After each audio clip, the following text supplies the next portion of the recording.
Amber Heard v. Johnny Depp trial is finally starting to come to a close. Today is the last day with both Johnny Depp and Amber Heard making their closing statements before the jury considers their ruling, and we finally get an answer to this weeks-long saga. We've heard from more than 40 witnesses during the trial, and some of them have been a little bit weird to say the least. So here are the top 10 of these oddball witnesses. Number 10, Baruch. Baruch is the witness from all the way back in the beginning days of the trial. While his testimony itself isn't weird, he certainly is, and I mean that in the nicest way possible. He and Johnny Depp met back when they were teenagers, and he was Johnny and Amber's neighbor. The Pirates of the Caribbean actor had been helping Isaac financially for quite some time, allowing him to stay in Depp's penthouse rent-free and giving him about $100,000. Isaac is an artist, and he certainly acts like it too, with all the theatrics and funny ways of speaking there is. He very theatrically described his relationship with Depp and just how indebted he is to the man. Felt very Shakespearean. It was all very sweet, but also a little flamboyant and funny. He also stated that while he lived near the couple, he heard fights going on. Amber also came to him and said that Johnny had thrown a plate at her, although he admits that he didn't see any bruising on her face. He then laughed on the stand when Amber's lawyer asked him about his knowledge of makeup and if he were able to tell if Amber had covered her bruises. Quote, "I'm looking at a cheek, I'm looking at her chin, I'm looking at the other side of her face, I'm looking at the whole thing, and I don't see anything." Number 9, Jennifer Howell.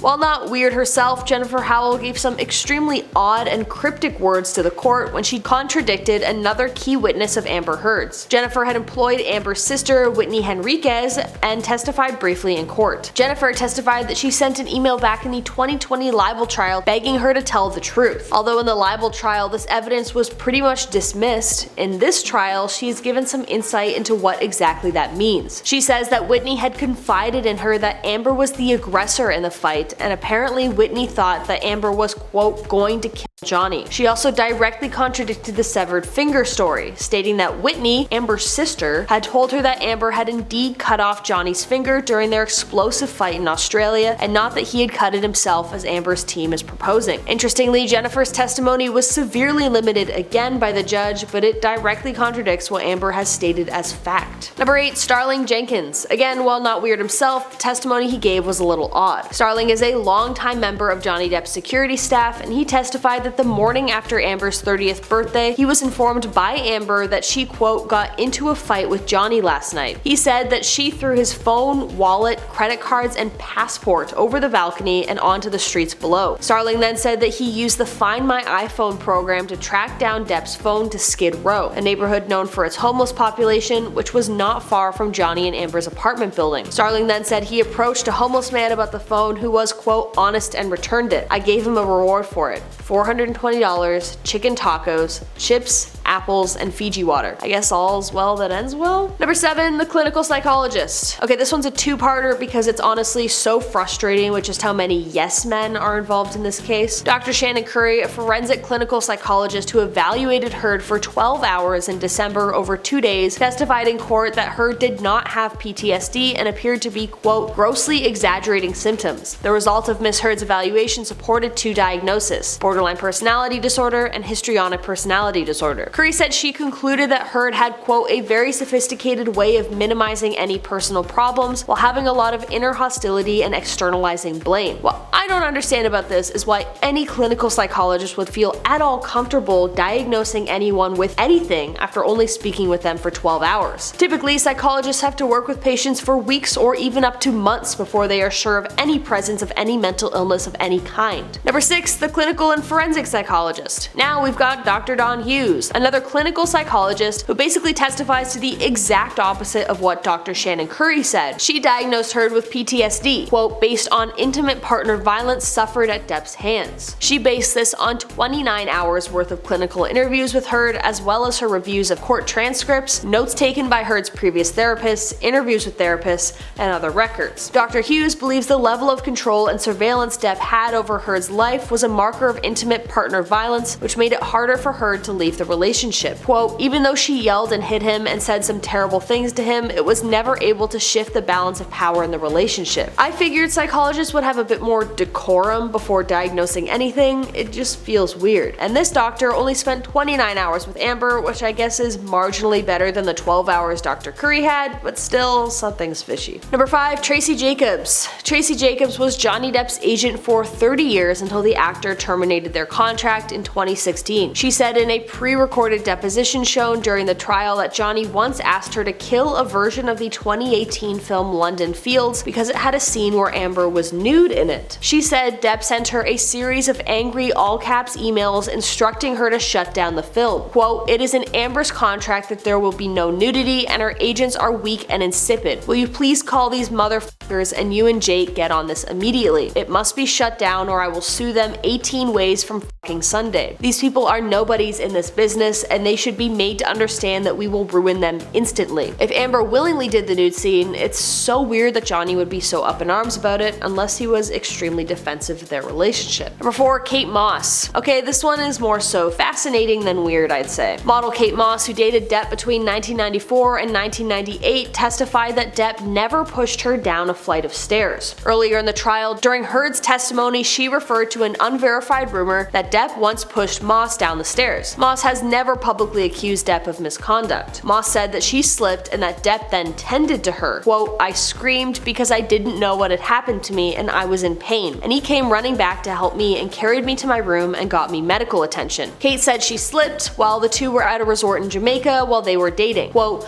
we were leaving the room and Johnny left the room before I did, and there had been a rainstorm, and as I left the room, I slid down the stairs and hurt my back. Number 3. Ben King. Not weird himself, but the moment he witnessed went viral for just how dumb it was. Johnny Depp's house manager endured being asked a question by Amber's lawyer, who then appeared to object to his own question. King took the stand and said he heard, quote, hysterical sobbing as he entered the house in Australia in March 2015. He said he saw Depp's doctor, Dr. David Kipper, rummaging through the bin looking for Depp's severed finger. Eventually, King found the finger and put it on ice. Heard's lawyer, Ben Rottenborn, asked King a question, but Depp's lawyer shot it down with an objection. Rottenborn then tried to rephrase the question. Quote, you don't know what could cause damage to Mr. Depp's hand while you were there on March 8th, correct? Rottenborn then said, quote, objection, hearsay, before the judge stated, quote, wait, you asked the question. To which the clearly frazzled Rottenborn said, quote, oh.